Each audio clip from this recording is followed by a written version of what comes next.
let's give the audience a little bit of a background, though, because I don't know that everybody in my audience understands what the Book of Mormon is, and more specifically, how it was produced in 1828 and 1829 in manuscript form. Well, I think it's basically you can say it's a religious history of some peoples that came from Jerusalem about 600 BC.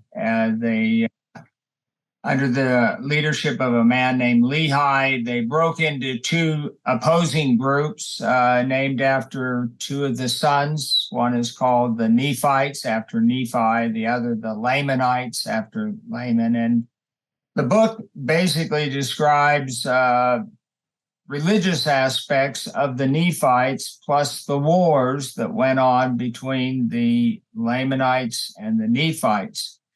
The Lamanites are cursed with a dark skin because of their evilness, and they ultimately end up conquering and destroying the Nephites at the end of the book, about 400 AD. So we have about 1,000-year history here in the text, and I think it's there is some debate about the general Mormon interpretation that the American Indians, at least some of them, derived from the Lamanites, the darker skinned people.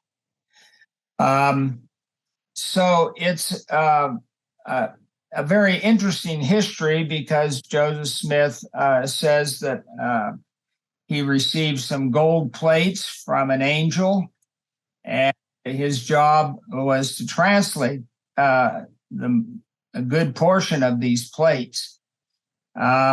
His translation, though, is not like what we would think of as a translation, which would be that you have this text here and you're going to convert it into English, say. Instead, he received, it looks like, a revealed version of the translation, that it isn't actually his translation, that it's coming from the Lord, is the way I would put it. He had a stone which he used, the Sear Stone, and I have a picture of that I'm gonna throw that up there, and just for the audience to understand. So, I'm Jewish. I'm not a Mormon, but you are a believing Mormon, and part of what you're presenting here, and in a sense, can I say you wear two hats? Because I said that about myself. I'm a believing Jew, but I also work as a textual scholar from in a sense, a naturalistic perspective when I'm looking at the medieval manuscripts of the Bible. Would you say that's how you approach it as well? That you have your faith aspect? Yes, this critical text project is not some project of the religion faculty at BYU. In fact, for those 41 years, I was in English and then in linguistics at BYU. So I'm a linguist. I consider the text strictly from a linguistic textual point of view. Okay. And all right. But I do find evidence of what witnesses said and what's in the original manuscript, that indeed the text was being, in some sense, dictated. It was being given to Joseph Smith, and he was dictating it to his scribes. Okay. So let me show a picture here of the go ahead. stone. I'm going to show a picture here of the stone. Okay. So this is the Sear Stone you're talking about. And, that's right. That's the one that was used. Now, the thing is, no one, as far as I know, has tried to use it lately. Okay. But this isn't just, so some people, I think, in the audience who are Mormon, and for example, my wife has a work colleague who is very devout Mormon. Her wife, or his wife rather, does work in the temple. I don't know exactly what that means. And I was talking to them about the Sear Stone, and they're like, oh, that's just what the anti-Mormons say. That's not something Mormons believe. But you're a believing Mormon who taught at BYU, And this photo I just showed of the stone, that comes from the church. Am I right? That's right. Yeah. So for the Mormons who aren't in the maybe in the loop, because this is a relatively recent thing the church published, I think 2015. Just talk a minute about the Sear Stone, and that's something that Mormons acknowledge. Am I right? Well, no. No. A distinct group that believes that Joseph Smith did not use the Sear Stone. Okay. That they believe that there was an apparatus that came with the plates, which was a breastplate and 2 silver bows, and they held two clear kinds of, I guess, glasses like that person could look through. And the idea is that you would look at the plates, and there would be then somehow a translation projected for you. And that's called the Nephite interpreters. You had to use the plates. No one was allowed to see the plates at first. And so it had to be done behind a curtain. And there are a lot of people, this is the traditional view. Okay. But no one ever directly saw Joseph Smith doing this because they couldn't see the plates. They weren't allowed to. They would have been behind the curtain. But there is some evidence that in the very beginning, Martin Harris, one of the witnesses, did receive a sheet of paper with the characters on it, translation from around the curtain, and he took it to New York City to have it examined by Professor Anton and others. Well, that's about the only account we actually have, is secondary, of using this instrument. There are, though, 9 people, and Dan Vogel, who you interviewed, I think, 9 people who witnessed that Joseph Smith had the Sear Stone. He would put it into a hat, put his head up to it to obscure the light, and the descriptions are that he gave was that he saw on parchment the characters he was translating, and underneath the English translation, which he read off. And that's what the 9 can't really testify as to what he saw, but they all say that this is what he did. He had the Sear Stone, he put it in a hat to obscure the light. He would dictate, the scribe would write it down as they would go along. And so since you have 9 witnesses, 3 of whom were never Mormons. Really? 3 of them are non-Mormons, and they say this is what he was doing, and it was incredible, but he was doing it.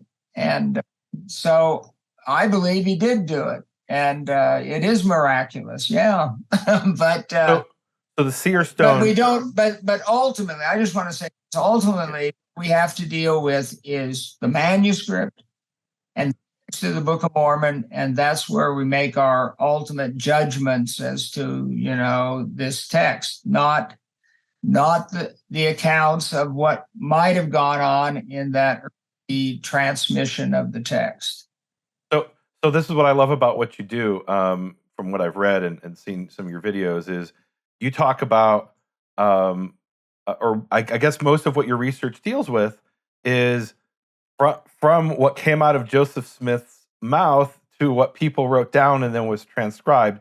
And you don't have to be a believing Mormon to deal with that, because, that's a fact that really isn't disputed, that Joseph Smith dictated the Book of Mormon to a series of scribes who then wrote it down, and then a copy of that was made, and then it was printed, right? So that's within the, I guess you could say, the naturalistic realm. What Joseph Smith saw in the hat, that's a matter of faith. What he recited, those are facts. Well, I guess we don't know what he recited. We know what they wrote down from what he recited. That's correct. Yeah, okay, that's what I love about this topic. You can be a believer and talk about what he saw. And of course, Dan Vogel would say he was lying and he made the whole thing up, right? I guess I don't want to speak for him, but I think that's what non-Mormons would generally say. And a Mormon believer would say, no, he actually saw something, in a vision. Is that fair to say? Well, that's what I would say. Now, Okay, I'm beautiful. telling you, other people are having other viewpoints. There are some Okay. Latter-day Saint scholars that believe that he is getting ideas from this instrument and he is putting it to his own language. Really? So, yeah, that is the more prominent viewpoint in Mormon scholarship, is that. In scholarship. Okay. Is that what they're teaching in Sunday school? No. Okay. They're not. But they're not teaching any of this, really. They just, really? Okay. They would just say, we have the Book of Mormon and here it is. You know? And most Latter-day Saints think that the Book of Mormon that's printed right now is what Joseph Smith got. They just don't have any conception of all the. But there are differences, and we're going to talk about some of those differences. So, right. All right. So give us the process here. And what really surprised me when I spoke about this with Dan Vogel, and I think you agree with this, is that the Book of Mormon was dictated by Joseph Smith in a period of something like 80 or 90 days. Is that right? Well, for the part that he did with Oliver Cowdery beginning in March of 1829, he had done the 116 pages that were lost of the Book of Lehi, plus the beginning, first 2 chapters, apparently, of the Book of Mosiah, which we don't have either. People haven't really recognized this. But those were lost, and he had a little bit of Mosiah done in 1828. So the majority of what we have of the text was dictated from March through the end of June of 1829. And that's it's not disputed, I don't think, by anyone. So if he is creating this text out of his own mind from ideas, it's pretty miraculous. The dictation by the scribes don't have him, and the manuscript doesn't have him making lots of corrections and revising and so forth that you and I might do if we were translating from ideas. So that's one reason why I believe he was actually being given the text and he was reading it off. Now, some people don't like this. They think, oh, that's too easy. But I don't think you have anybody claiming that kind of revelatory nature, even of biblical texts. That maybe there are some, but just the text is being given straight to the prophet to write down. So what I was taught, I was raised as an Orthodox Jew, and what I was taught is Moses went up to Mount Sinai for 40 days and 40 nights, and he came down with a scroll. And that scroll was the Torah. Now, that's what about breaking the 10 Commandments? Well, no. So he also came down with the tablets, but he came down with this scroll. And there's a description that when he wrote about his own death in Deuteronomy 34, he wrote it with tears pouring from his eyes. Now, as an adult, I read that, or even as a teenager, meaning I read the Torah, and I'm like, that's not what it says. It doesn't say that he came down with the scroll. It says he came down, like you said, with the tablets. That's right. And you have the phrase that's repeated throughout, particularly Exodus, Leviticus, and and Numbers, rather, which is, "And the Lord spoke to Moses, saying," and the way medieval Jewish scholars described it was that each one of those sections where it says, "And the Lord spoke to Moses, saying," was a separate scroll, and meaning a separate piece of parchment. Or leather, actually, probably not parchment, and that somebody came along, meaning somebody being Moses or Joshua, and sewed them together. And that's why, for example, Numbers 9 takes place before Numbers 1, because they were sewn together maybe thematically rather than chronologically, right? That's like, for example, what Ibn Ezra in the 12th century describes. So you have this sort of fundamentalist view, which is taught to children. And then you have Jewish scholars in the Middle Ages are like, well, we're reading the Torah, and that's not what it claims. You have the secular, modern secular view that says, for example, Reform Judaism says that the Torah was made up of 4 different sources over hundreds of years that they assign letters to, JEPD.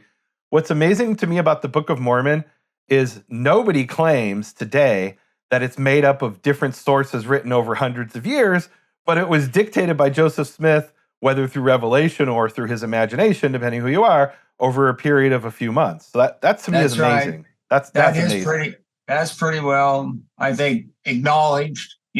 Trying to get a hold of that and what it would mean for a human to do it, or for Joseph Smith to do it, or whatever is a more difficult question. And I think the text is way too complex for it to have been Joseph Smith's mind. Particularly when Stan Carmack and I have found all this evidence for the language of the text centering in the 15 and 1600s of English, and not King James English, but just 1600s English.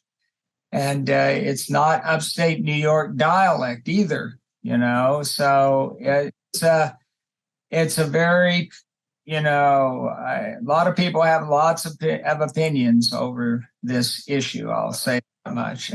Well, and I think one of the things that, let's say my non-Mormon audience won't be aware of is that the style of the Book of Mormon is not the English of the 19th century of 1829. You have a lot of King Jamesian phrases, and it came to pass and wherefore and things like that. Yeah, but you're saying there's parts of it which aren't the dialect of the 19th century and don't come from the King James Bible as well. Is that right? Yeah, there's phrases, a lot of them have been removed because they didn't make sense. There's one place where but if is used, meaning unless. And in 1920, James Talmage replaced but if with unless, because he could tell from the context it means that. But if he had opened up the OED that was in the process of being published, he could find but if, meaning unless, up to the 1600s. And it's sitting there in the original text, and it's sort of just, well, it's sitting there.